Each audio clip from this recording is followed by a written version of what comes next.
সঙ্গে সঙ্গে আলোটা মুখে দিয়ে ফেললেন।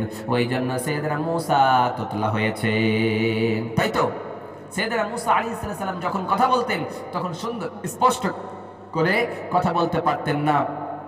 তার ভাই হারুনকে নিয়ে যেতেন। মূসা আলাইহিস সালাম দোয়া করলেন, আল্লাহ আমাকে তো ফিরাউনের কাছে পাঠালেন, কিন্তু আমি তো কথা বলতে পারি না, আমি তো তোতলা, তাহলে আমার কাছে একজন নবী পাঠান। যতই হারুনকে দিলেন, তার সঙ্গে হারুন কথা ট্রান্সলেশন করে তাদেরকে বুঝিয়ে দিত, ফিরাউনকে বুঝাতো, কিন্তু এইরকম হয়ে গেল। তারপরে কি হলো? তারপরে সেখান থেকে তারা মানুষ করতে শুরু করলো। মানুষ করতে করতে বড় হলো। বড় হওয়ার পরে বনি ইসরাইলদের কিছু লোক এবং তার ভিতরে ফিরাউনের কিছু লোক যেন ঝামেলা করতে শুরু করলো। তখন ওই মূসা ওই ঝামেলায় একটা লোকের এক চড় মেরে, এক থাপ্পড় মেরে জমিনের ভিতরে লটিয়ে দিল। অতএব এক থাপ্পড়ে তারে শেষ করে দিল। যখন এইরকম খবর পেল ফিরাউন বলল, ওই মূসাকে ছাড়বি না, যাও যাও ধরে নিয়ে আসো। সেখান থেকে মূসা পালিয়ে গেল এবং অন্য একটা রাজ্যে অন্য এক জায়গায় মানুষ হয়ে বড় হয়ে সেই জায়গায় নবী হয়ে এবার ফিরাউনের কাছে আসলো। ইযহাব ইলা ফিরাউন ইন্নাহু তাগা। যখন সেখানে নবুয়ত পেলেন এবং তুর পাহাড়ে গেলেন, সেখানে নবুয়ত পাওয়ানোর পরে, তুর পাহাড়ে যাওয়ানোর পরে, নবুয়ত পাওয়ানোর পরে আল্লাহ বললেন, ও মূসা তোমার বসে থাকলে চলবে না, ইযহাব ইলা ফিরাউন ইন্নাহু তাগা। ও মূসা যাও যাও যাও, তুমি এক্ষুনি ফিরাউনের কাছে যাও। ফিরাউন আজকে বদমাশ হয়ে গিয়েছে, গুনাহগার হয়ে গিয়েছে। এই গুনাহগারের কাছে গিয়ে কিছুগুলি তুমি নসিহত করো, হতে পারে তোমার নসিহতটা তোমার তার জন্য কামিয়াবি হয়ে যেতে পারে। ওই জন্য রব্বুল আলামিন বলেন, ফাযাক্কির ফাইন্না যিকরা তানফাউল মুমিনিন। ও দুনিয়ার মানুষেরা তোমরা নসিহত করো, হতে পারে তোমার নসিহতটা আল্লাহর দরবারে কবুল হয়ে যেতে পারে, তারা উপকৃত হয়ে যেতে পারে।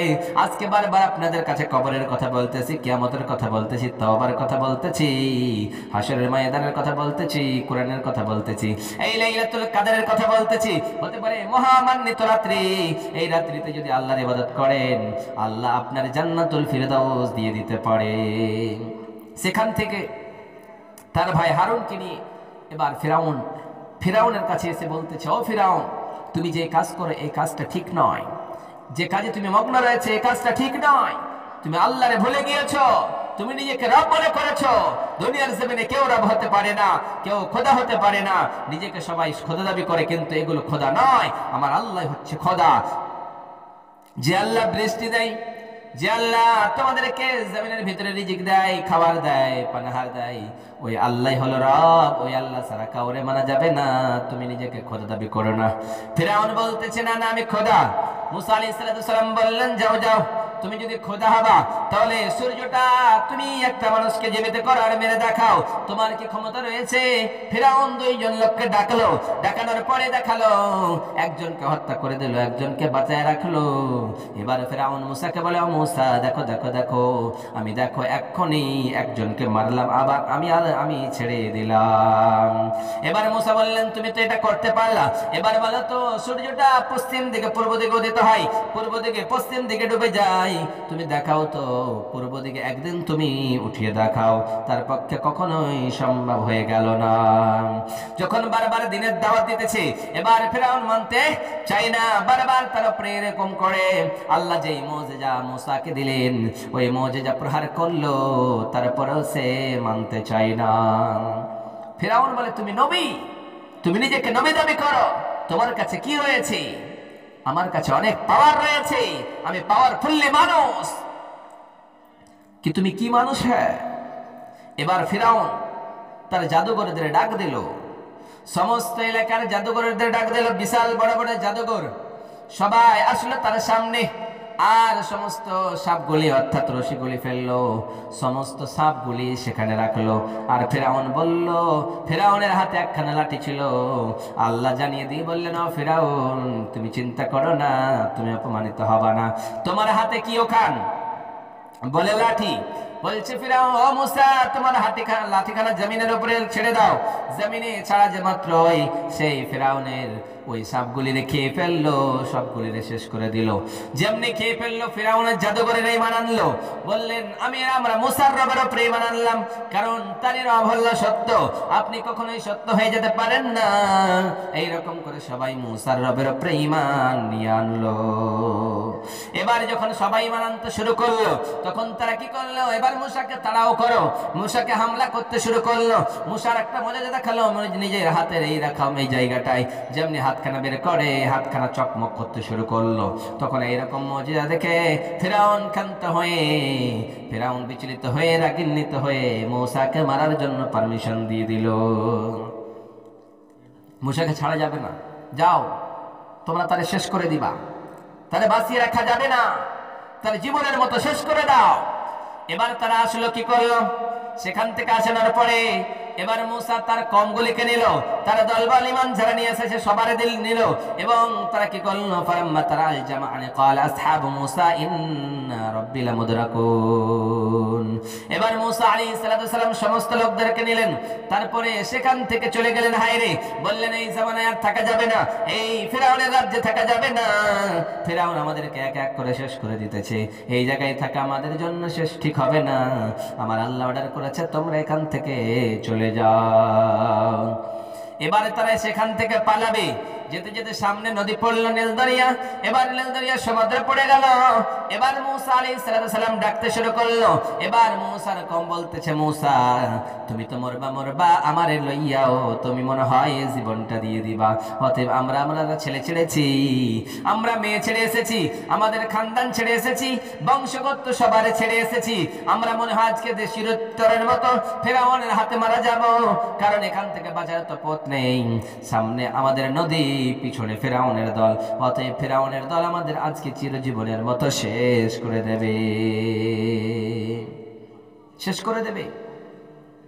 ফাওহাইনা ইলা মূসা নাদরিব বিআসাকাল বাহর, যখন এরকম কথা বলতে শুরু করলো সবাই চিন্তিত হয়ে গেল, সবাই হাওমাও করে কান্না করতে শুরু করলো, রব্বুল আলামিনকে ডাকতে শুরু করলো। তখন আল্লাহ তাদের দুআয় সাড়া দিলেন, তাদের কথাই সাড়া দিয়ে বললেন, ফালাম্মা ওয়াহাইনা ইলা মূসা নাদরিব বিআসাকাল বাহর, সাইয়েদনা মূসাকে কেন্দ্র করে বললেন, মূসা রে তোমার হাতে কি ওখান?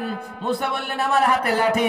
আল্লাহ বলছেন, মূসা তুমি ওই লাঠিটা তুমি সমুদ্রের উপরে প্রহার করো। যেমনি প্রহার করলো সঙ্গে সঙ্গে রাস্তা হয়ে গেল।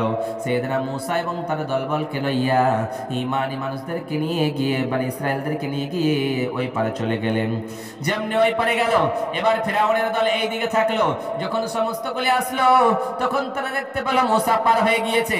এবার তারা সবাই ব্রিজের উপরে চাপলো, যেমনি চেপেছে তারা সবাই সেই ব্রিজের উপরে টপকে গেল, অতএব সেখানে ডুবে ডুবে জল খেয়ে তারা জীবনের মতো চলে গেল।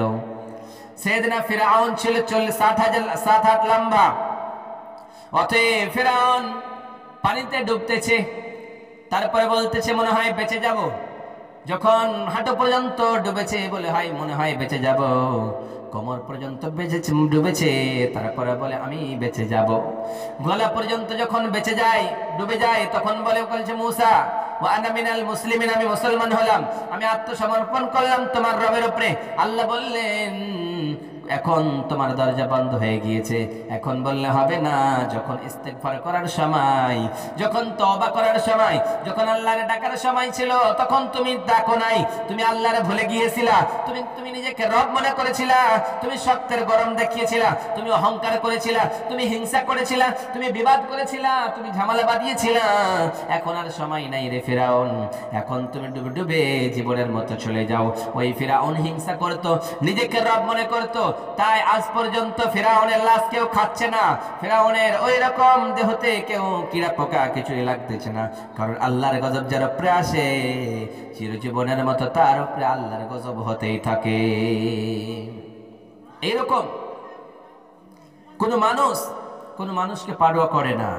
আমি রাস্তায় আসছিলাম, বাস্তব ঘটনা আপনাদের বলতেছি, আমি যখন রাস্তায় আসছিলাম তখন একজন বৃদ্ধা মানুষ তার সামনে পড়েছে, একজন যুবক ইয়াং জেনারেশনের ছেলে একজন বৃদ্ধা মানুষকে গালি দিতেছে, একবার লজ্জা করে না, একবার শরম করে না, এটা তোমার বাবার তুল্য হতে পারে, এটা তোমার দাদার তুল্য হতে পারে, তুমি তোমার দাদাকে তুমি তোমার বাবাকে গালি দিতে পারো? তুমি একবার মনে করো না আল্লাহ আমারে বানিয়েছে কত সুন্দর করে যুবক বানিয়েছে, এই যুবতীটা তুমি যুবক সময়টা তুমি কি করে কাটালা, তুমি এই যুবক সময়টা তুমি মোবাইল দেখে কাটিয়েছো, মোবাইলের সঙ্গে তোমার যৌবন কাটিয়েছো, এই মোবাইলে কাটিয়ে জীবনটা শেষ করেছো। একবার মনে করো লাইলাতুল কাদার রাত্রি রয়েছে, একবার মনে করেনি আমার আল্লাহ প্রথম নাম্বার আসমানে এসে বলে, ও বান্দারা তোমরা কে কি চাও বলো, আমি আল্লাহ তোমাদের ডাকে সাড়া দেব। তোমরা কে কি গুনাহ করেছো বলো, আমি আল্লাহ তোমাদের গুনাহগুলি মাফ করে দেব। তোমরা কে কি আমার কাছে ছেলে চাও, আমার কাছে মেয়ে চাও, আমার কাছে সম্পদ চাও, আমার কাছে তোমরা ধন দৌলত চাও, শুধুমাত্র তোমরা চাইতে দেরি করবে, আমি আল্লাহ দিতে কখনোই দেরি করে দেব না। তাই তো রব্বুল আলামিনের নবী বলেন, বিশ্ব নবী সাল্লাল্লাহু আলাইহি সাল্লাম বলেন, আনজালা রাব্বানা তাবারাকা ওয়া তাআলা কুল্লু লাইলাতিন ইলা সামাঈদ দুনিয়া হিনা ইয়াবকা সুলুসুল লাইলিল আখির মান ইয়াদউনি ফাআস্তাজিব লাহু মান ইস্তাগফিরুনি ফাআগফির লাহু।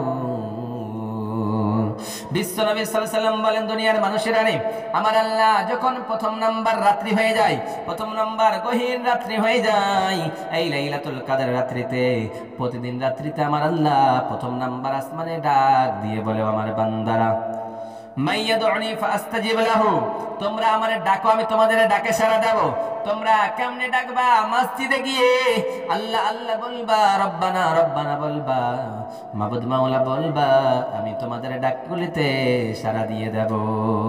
আমি বড় দয়াবান, আমি বড় মেহেরবান, আমার দয়ার শেষ নাই, আমার রহমের শেষ নাই, আমার 99-100টা দয়া রয়েছে। ওই 100টা দয়ার ভিতর থেকে একটা দয়া দিয়ে আমি মানব বানালাম, দানব বানালাম, জিন ইনসান সব কিছুরে বানালাম। ওই একটা দয়া দিয়ে সাপ তার বাচ্চাগুলিরে আদর করে, গাভী তার বাচ্চাগুলিরে আদর করে, মা তার ছেলের দুধ পান করায়, স্বামী স্ত্রীর ভালোবাসা হয়, সমস্ত প্রেম প্রেমিকা তাদের ভেতরে মহাব্বত হয়ে যায় শুধুমাত্র একটা দয়া দিয়ে, একটা রহমত দিয়ে, একটাই ভালোবাসা দিয়ে তোমাদের বানিয়েছি। এত তোমরা ভালোবাসো, আমি আল্লাহর কাছে 99টা দয়া রেখে গিয়েছি, আমি 99টা রহমত রেখে দিয়েছি, 99টা ভালোবাসা আমি আল্লাহর দরবারে রয়েছে। অতএব তোমরা ভুলে যেও না, আমি আল্লাহর কাছে ডাকো, আমি আল্লাহ তোমাদের ডাকে সাড়া দিয়ে দেব। আবার আমার আল্লাহ ডাকে দিয়ে বলেন, মাইয়াস্তাগফিরুনি মাইয়াতুনি ফাগফির লাহু, ও দুনিয়ার মানুষেরা, মাইয়াসআলুনি ফাউতিয়াহু, তোমরা চাও কার কিসের প্রয়োজন রয়েছে, তোমরা তোমাদের সম্পদের প্রয়োজন রয়েছে আমার কাছে চাও, তোমাদের ছেলের প্রয়োজন রয়েছে তোমরা আমি আল্লাহর কাছে চাও, তোমাদের মেয়ের প্রয়োজন রয়েছে তোমরা আমি আল্লাহর কাছে চাও, তোমাদের কে কি লাগবে, সুন্দর বিবি লাগবে তোমরা চাও, আমি আল্লাহ সবকিছু তোমাদের দিয়ে দেব। তাই তো আমার আল্লাহ ডাকতেছে, দুনিয়ার মানুষেরা, আমি আল্লাহ যাকে চাই ছেলে দিই, মেয়ে দেই না, শুধুমাত্র ছেলেই দিই। সে আফসোস করা হয় না, আমার ছেলে কেন হয় না, শুধুই মেয়ে দিল। তারপরে আমার আল্লাহ ডাক দিয়ে বলেন, আমি আল্লাহ যাকে চাই শুধুমাত্র মেয়ে দিই, ছেলে দিই একটাও মেয়ে দেয় না। আমি আল্লাহ যাকে চাই শুধুমাত্র ছেলেও দিই, মেয়েও দিই, সবকিছু দিই। আবার আমি আল্লাহ যাকে চাই ছেলেও দেয় না, মেয়েও দেয় না, একেবারে হিজরা করে একেবারে শূন্য করে রেখে দিই, তাকে কিছুই দিই না, তাকে বাঞ্ছা করে রেখে দিই। আমি আল্লাহর কুদরত ছাড়া কোনো মানুষ বাঁচতে পারে না, আল্লাহর দয়া ছাড়া, আল্লাহর রহমত ছাড়া, আল্লাহর মেহেরবানি ছাড়া কেউ দুনিয়ায় বাঁচতে চায় না। আজকে মোবাইলের কারণে আমাদের বাচ্চাগুলির জীবন নষ্ট হচ্ছে। আপনি আপনার ছেলেটাকে শিক্ষা প্রতিষ্ঠানে দেবেন, এইরকম মক্তবগুলি না চলে, তাহলে আপনার ছেলে জাহিল হয়ে যাবে, আপনারকে বৃদ্ধাশ্রমে ফেলে আসবে। আপনার ছেলে আজকে বাবা কেন কেন মারছে জানো? আজকে ছেলে বাবারে কেন মারতে চড়ছে, অর্থাৎ তাদের থাপ্পড় মারে, তাদের বৃদ্ধাশ্রমে রেখে আসে, তাদের গালুগুলোজ দেয়। এই কারণটা হলো, প্রথম নাম্বার কারণ হলো বাবা তার ছেলের শিক্ষা দেয় না, সুন্দর আদর্শ বানায় না। সুন্দর আদর্শ বানিয়ে যদি, সুন্দর চরিত্রবান করে যদি তার শিক্ষা দেওয়া হয়, তাহলে সেই ছেলে কখনোই বদকার হতে পারে না, সেই ছেলে কখনোই বেঈমান হতে পারে না, সেই ছেলে কখনোই বৃদ্ধাশ্রমে বাবারে রেখে আসতে পারে না, সেই ছেলে কখনো বাবারে গালি দিতে পারে না, সেই ছেলে কখনো বাবারে থাপ্পড় মারতে পারে না। সেইদিনা ওমর রাদিয়াল্লাহু তাআলা আনহুর জামানায় একজন লোক, তার বাবা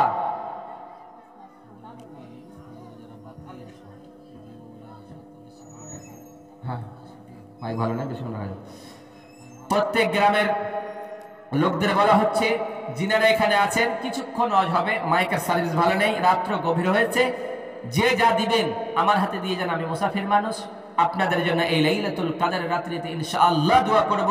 আমার হাতে কোনো বান্দা যদি 1000 টাকা করে 5 জন দিতে পারে, আর একজন বান্দা যদি 5000 টাকা দেয়, ইনশাআল্লাহ তার জন্য এই লাইলাতুল কদর রাত্রিতে প্রাণ খুলে দোয়া দেব। তাহলে যে যা দিবেন আসুন লিখিয়ে যান। এবং যারা ঘুমিয়ে আছেন ভাই, এখন আপনাদের রান্না শেহরে রান্না করার সময় হতে চলেছে, আপনারা আর ঘুমিয়ে থাকবেন না, আপনারা বাড়ি থেকে পাঠান। আজকে যদি না দেন, কালকে সকালে অবশ্যই দিয়ে দিবেন। এই দানটা আপনার কবুল হয়ে যাবে। এই দানের কারণে আল্লাহ আপনার জান্নাতুল ফিরদাউস দিয়ে দিতে পারে। তাহলে আজকে শিক্ষার প্রতিষ্ঠান আপনারা বন্ধ করে দিয়েছেন। শিক্ষাটা আজকে আপনাদের ছেলে গ্রামে কটা মৌলবি রয়েছে, কটা আলেম রয়েছে, কটা মাস্টার রয়েছে। আজকে যদি শিক্ষা না দেন ছেলে মেয়েকে, ওই ছেলে মেয়ে আপনাকে দেখবে না, আপনাকে এইরকম করেই জ্বালাবে। অতএব প্রথম নাম্বার দায়ী হলেন আপনি। আপনার ছেলেকে শিক্ষার প্রতিষ্ঠানে নিয়ে যান, আপনার ছেলেটাকে মাদ্রাসায় নিয়ে যান, সুন্দর করে চরিত্রবান করেন। বিশ্বনবী সাল্লাল্লাহু আলাইহি ওয়াসাল্লাম বলেছেন আল মুসলিমু, অতএব তালাবুল ইলমি ফরিদাতুন আলা কুল্লি মুসলিম, প্রত্যেক নরনারীর জন্য ইসলামের শিক্ষা অর্জন করা একেবারে ফরজ। আপনার ছেলেটারে আপনি মাদ্রাসায় না দিয়ে স্কুলে দিতে যাবেন, স্কুলে আপনার কিসে শিখবে? প্রথম নাম্বার ছেলেটাকে কোরআনের শিক্ষা দেন।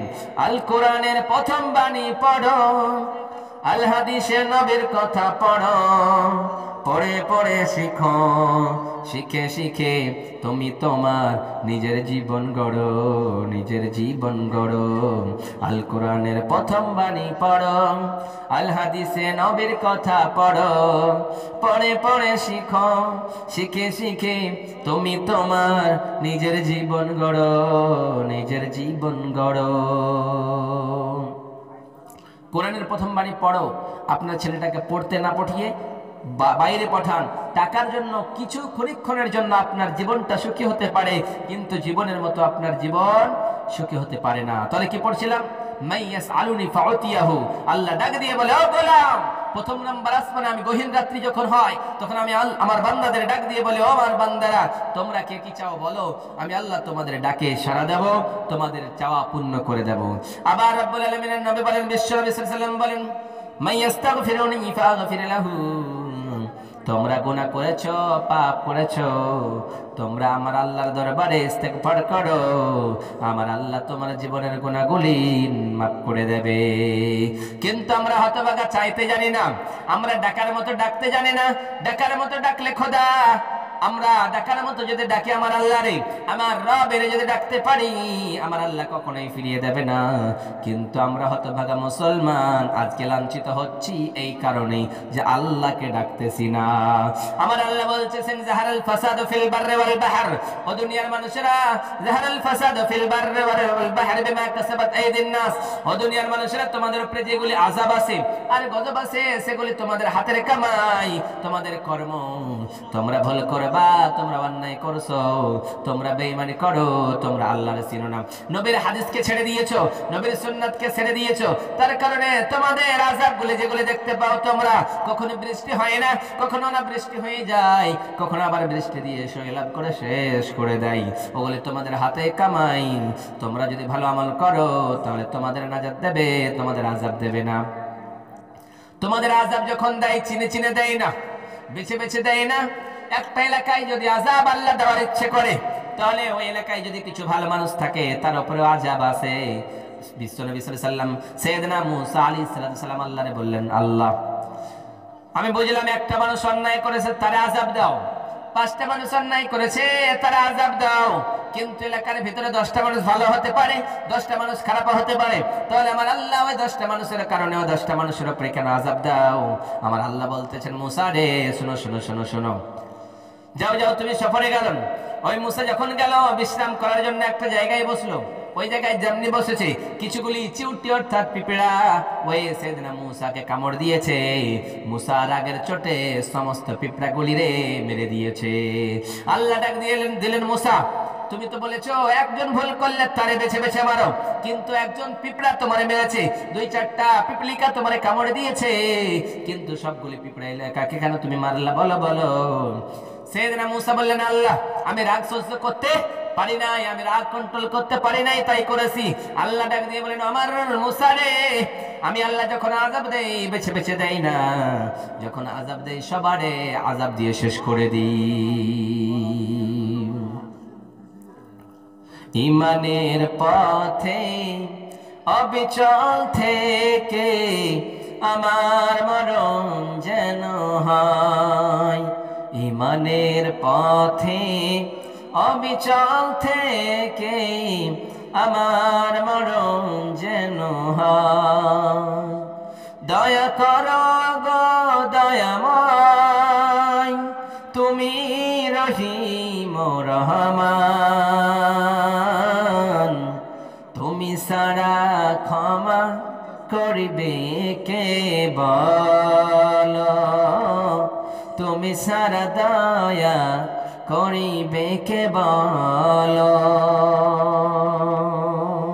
তুমি গফুর গফার, তুমি জলিল জব্বার, তুমি গফুর গফার, তুমি জলিল জব্বার।